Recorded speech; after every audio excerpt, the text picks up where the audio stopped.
This Week in Agribusiness. Serving America's most essential industry. With agriculture broadcasters Max Armstrong and Orion Samuelson. And featuring agricultural meteorologist Greg Solier. This Week in Agribusiness is brought to you by ADM. Hello everyone and welcome to this weekend's edition of This Week in Agribusiness as we cover the agriculture story. You and I have talked about the subject often. It is important, estate planning. You bet. There's a company that feels so strongly about it, they're counseling lawyers on the subject. Kristen Decker has the report. WealthCounsel attorneys from all across the United States recently gathered in Chicago to learn about estate planning.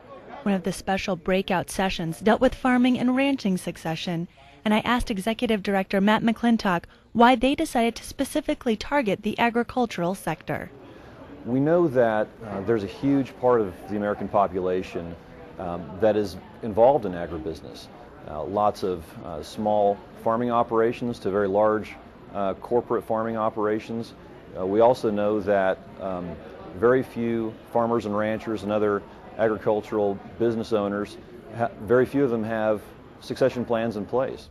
Estate planning for that family farm or ranch is a little different than planning for a normal business. People who have lived their lives on the land have a different connection with their quote-unquote business than perhaps somebody who had a grocery store or something. I'm not putting that down. I'm just saying it's tied, especially if this is the third generation on that land.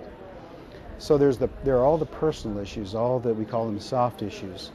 And those are the things that are important to draw out of people just to see where they really are. WealthCounsel attorney Daryl Johnson explains why an estate plan is a much better fit for the farming community as opposed to your ordinary will. The estate plan is a plan, not just the documents, but including the documents, but our goal for the client then, and as they express, to take care of them during their lifetimes, including disability if that occurs for them. And by disability we mean not being able to effectively manage their property or financial affairs. Some might refer to it as incapacity. But then whether at incapacity or at death, the property that they own is then transferred to who they want, when they want, and the way they want, and at the same time saving all the attorney's fees and court costs and taxes. Farming and ranching is usually a family affair, so another question is, who should be involved when you decide to sit down with a lawyer? The most successful plans are the ones where everybody participates. If you don't already have an estate plan in place for your farm or ranch, what's the first thing you should do? I would call a trusted advisor.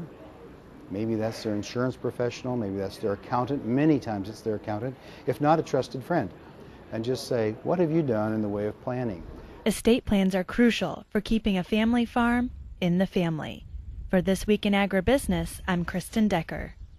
Yes, indeed, there are some important considerations for folks in agriculture, some important discussions that need to be had before it's too late to do so. Our thanks to Kristen for that report. And you need to do the estate planning right away. Absolutely. Do it now. Don't wait.